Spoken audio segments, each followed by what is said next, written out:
Sir Jaganmohan Reddy గారు అంటే ఆయన ఆయన బాడీ లాంగ్వేజ్ ఎలా ఉంటుందా, లేకపోతే ఆయన ఎందుకని అట్లా నవ్వు ఫేస్తో ఉంటారు, దాన్ని ఎట్లా తప్పుగా చూస్తున్న వాళ్ళకి ఏం సమాధానం చెప్పొచ్చు మనం? ఇప్పుడు కృష్ణ గారు చనిపోయినప్పుడు మహేష్ బాబు గారిని కలవడానికి వెళ్ళిన బాలకృష్ణ గారు వీడియో ఒకసారి మీరు గమనించగలిగితే అక్కడ పిల్లల్ని ఆయన్ని సముదాయిస్తూ ఆయన కొంచెం నవ్వుతూనే మాట్లాడారు. ఇప్పుడు ఒక దగ్గర ఏమవుతుందంటేనండి, వాళ్ళు మనోధైర్యం కోల్పోయిన వాళ్ళకి ధైర్యం చెప్పవాళ్ళు అన్నది ఎలా ఉంటుందంటే ఒక్కొక్కరిది ఒక్కొక్క బాడీ లాంగ్వేజ్ ఉంటుంది మీరు అన్నట్టే. సో దాన్ని పట్టుకొని పెద్దాన్ని అవహేళన చేద్దాం. వీళ్ళు ఉన్నారు కదా కామెడీ ఆర్టిస్టులు, వాళ్ళతో కొన్ని డిబేట్లు చేస్తే వాళ్ళ స్థాయి అలాగే ఉంటుంది. ఇప్పుడు మిమిక్రీ ఆర్టిస్టులు ఒక ఇమిటేట్ చేసుకొని చూసేవాళ్ళు ఆ కోణమే చూస్తుంటారు. సో దీన్ని పట్టించుకోవాల్సిన అవసరం లేదు. ఫస్ట్ ఆఫ్ ఆల్ ఆ ఫ్యామిలీకి ఇవాళ ప్రభుత్వం తరఫున 50 లక్షల రూపాయలు, ఎందుకంటే జగన్మోహన్ రెడ్డి గారి గవర్నమెంట్లోనే సైనికులు ఎవరైనా చనిపోతే 50 లక్షలు ఎక్స్గ్రేషియా అన్నది ప్రభుత్వం తరఫున అనౌన్స్ చేయడం, ప్రభుత్వ లాంఛనాలతో వాళ్ళ కార్యక్రమం అన్న దగ్గర నాంది పలికిన దగ్గర నుంచి ఇవాళ దాన్ని సస్టైన్ చేస్తున్న ఈ గవర్నమెంట్ కింద చూస్తూ ఓవరాల్గా కుటుంబానికి ఈయన ఇచ్చిన 25 లక్షలు, గవర్నమెంట్ తరఫున వచ్చిన 50 లక్షల ఎక్స్గ్రేషియా, అండ్ పవన్ కళ్యాణ్ గారు సౌరోదయాన్ని చాటుకుంటూ ఆయన కూడా 25 లక్షలు స్వచ్ఛందంగా ఇవ్వడం, ఓవరాల్గా 1 కోటి రూపాయలు ఆ కుటుంబానికి వచ్చింది. ఆ మహానుభావుడి యొక్క ప్రాణత్యాగానికి విలువ కట్టలేం.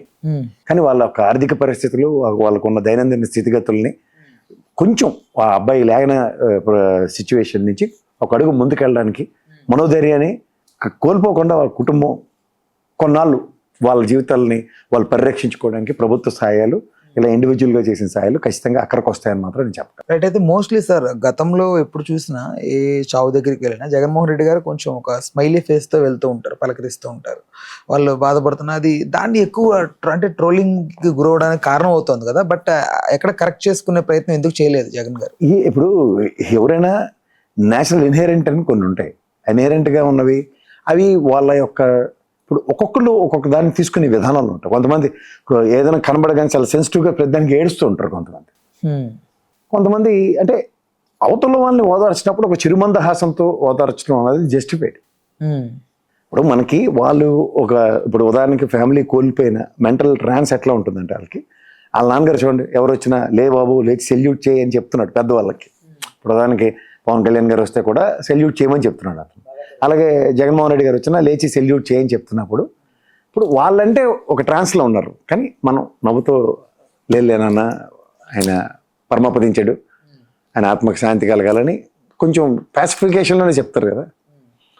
అది సార్ ఒకటి ఆయన నవ్వు మొఖాన్ని పట్టుకొని అదే పెద్ద ఇష్యూవా, దానివల్ల అవుట్కమ్ దీనికి ఎండ్ కావాలి కదా. ఈ ఏంటి అలా ఎవరండి ఇప్పుడు ఆయన నిజంగా చెప్తున్నాడు, మీరే చెప్తారు, ఒక పక్క ట్రావెల్లో ఇంక నడుస్తుంది, ఒక పక్క అందరూ సర్కాస్టిక్గా చెప్తున్నారు అన్నది ఆయనకి తెలియదు. అప్పటి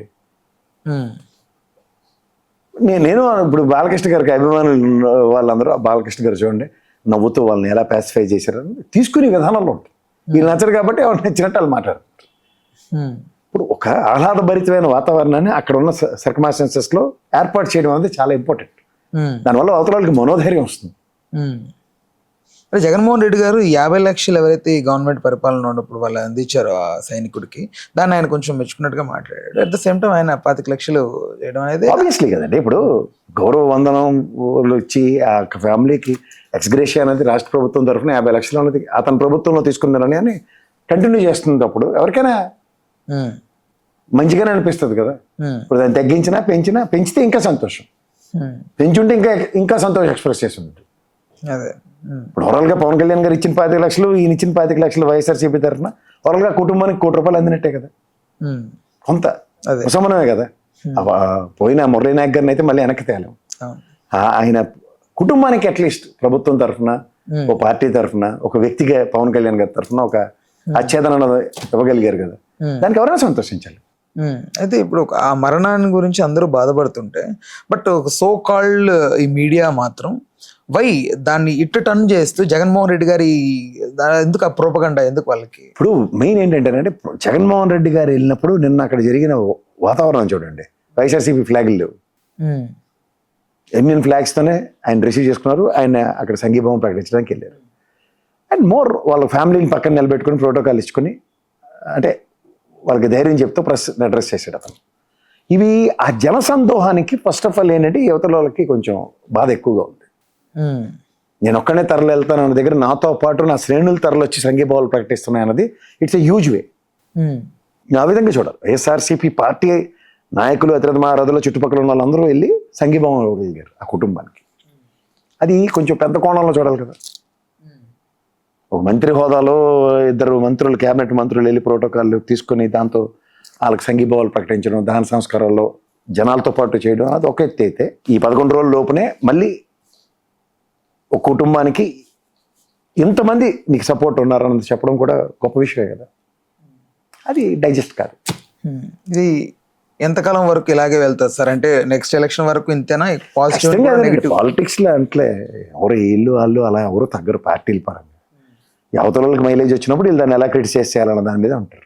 అంటే గతంలో కూడా పవన్ కళ్యాణ్ గారు సేమ్ ఇదే మాట అన్నారు. ఆయన్ని కొంచెం అవహేళన చేస్తూ సవన్ దగ్గరికి వెళ్ళి నవ్వుతావు, ఏంటి మానసికంగా ఉన్నాడు చూపెట్టండి డాక్టర్కి అని కళ్యాణ్ గారు కూడా కొంచెం ట్రోల్ చేయడం జరిగింది. అంటే ఈ రాజకీయ నాయకులకి అందరికీ ఇవన్నీ ఉన్నాయి మైండ్లో మోస్ట్లీ. వాళ్ళకి ఏంటంటే సార్, అసలు విషయాల కన్నా కొసరు విషయాల మీద చర్చించడం అలవాటు అయిపోయినప్పుడు ఇలాంటివి ఉంటాయి. వాళ్ళు ఒకరినొకరు ఏమనుకున్నారో అందరికీ తెలుసు. వీళ్ళు తక్కువ కాదు, వాళ్ళు తక్కువ కాదు. ఇసుక తక్కిడే పేడ తక్కిడే పర్సనల్ విషయాలు అవభావాల మీద దట్ ఈస్ నాన్ సెన్స్ అంటారు సార్. అంటే కన్క్లూజన్కి వచ్చే ముందు ఇంకొకటి, దేశానికి సంబంధించి, దేశ సంరక్షణకు సంబంధించి సోల్జర్ చనిపోతే కూడా ఆ చావును కూడా ఇలా వాడుకుంటున్న మీడియా ఛానల్స్కి ఏం చెప్తారు సార్? మీ వంతు ఆన్సర్. కొంచెం సెన్స్ ఉండాలండి. ఫస్ట్ ఆఫ్ ఆల్ ఒక రాష్ట్ర ప్రభుత్వం తరఫున గౌరవ వందనంతో ఆయన దహన సంస్కారాలు జరగడం, ఒక అపోజిషన్ పార్టీ పరంగా ఆయన కూడా వెళ్ళి సంఘీభావం ప్రకటించడానికి కూడా మీరు దాంట్లో కూడా మీరు పొలిటికల్ వేదికల కింద వాడుకుంటా ఉంటే అది బొద్ది తక్కువతనం అంటారు. మీకు ఫస్ట్ ఆఫ్ ఆల్ జర్నలిజం విలువలు తెలిస్తే మీరు ఇలాంటి పనికిమాలిన పనులు చేయరు. ఒక అపోజిషన్ లీడర్ ఆయన కూడా 25 లక్షలు ఇచ్చడం అన్న విషయంలోనే అక్కడతో దాన్ని కంక్లూడ్ చేయాలి. కానీ దాన్ని ఒక డిబేటబుల్ టాపిక్ చేసి ఆయన నవ్వాడట, కిందను కూర్చున్నాడట, నిలబడి ముందు ఆ పక్క అతను భుజం మీద చేసేటట్టు, ఇలాంటి పనికిమాలిన చేస్తారు. దేనికి మాట్లాడతారు అసలుకి? Is it required? ఒక దేశం కోసం ప్రాణాలు అర్పించిన ఒక మహనీయుడి కింద సమానమైన ఆ మురళీనాయక్ గారు ఆత్మ శాంతించాలంటే వీళ్ళు దాని మీద సంఘీభావాలు ప్రకటిస్తే ఎస్ జగన్మోహన్ రెడ్డి కూడా వెళ్ళాడని వార్త తీసుకుని బాగుండి అంతే. జగన్మోహన్ రెడ్డి కింద కూర్చున్నాడు, నవ్వాడు, ఇవన్నీ నాన్ సెన్స్ అంటారు. అంటే ఇక్కడ వాళ్ళు ఏదైతే 75 lakhs వరకు కుటుంబ ప్రభుత్వంలో ఉన్న నేతలు అందించారో ఆ అమౌంట్ మాత్రమే కనపడాలి, జగన్ చేసిన ఆ మంచి అనేది కనపడకూడదనేనా దీన్ని ఇట్లా టర్న్ చేస్తున్నారు సార్? సార్ ఒకటి, ఇప్పుడు పవన్ కళ్యాణ్ గారు ఆయన సౌహృద్భావం చాటుకుని ఒక 25 లక్షల రూపాయలు ఆయన సొంతంగా ఇచ్చాడు కదా. 50 లక్షలు గవర్నమెంట్ టెక్స్ గ్రేస్ చేస్తుంది కాబట్టి నేను ఎందుకు ఇవ్వాలి అనుకోలేదు కదా అతను. అలా 75 లక్షలు ఆ కుటుంబానికి ఆల్రెడీ వచ్చాయని చెప్పి ఈయన కూడా ఇవ్వకూడదని ఏమైనా రూల్ ఉందా? అది ఎక్కడ ఏమండి, అది తప్పది. ఆ ఆలోచన విధానమే తప్పు అంటారు. ఎవరి దాతృత్వం వాళ్ళకు ఉంటుంది, ఎవరి ఆలోచన విధానం వాళ్ళకు ఉంటుంది. అందరూ మంచి జరిగినప్పుడు కూడా దాంట్లోంచి ఇంకా కీడించి మేలు ఇస్తానంటే ఇంకేముంది అందులో? దీస్ ఆర్ ఆల్ పాలిటిక్స్లో ఏటి ఉపయోగపడతాయో వాటిమే మాట్లాడుకోండి అంతే. అయితే ఎలక్షన్స్ ముందు నవ్వుతావు, శవాన్ని దగ్గరికి వెళ్ళిన పరామర్శించడానికి వెళ్ళినప్పుడు నవ్వుతావు, ఇలాంటివన్నీ అప్పుడు వాడుకోండి. అవన్నీ ఎవరికి ఉపయోగపడతాయి వాళ్ళు ఉపయోగించుకుంటారు, సభ నిద్ర పడి. అంతేకాని ఇప్పుడేది సబు సందర్భం లేకుండా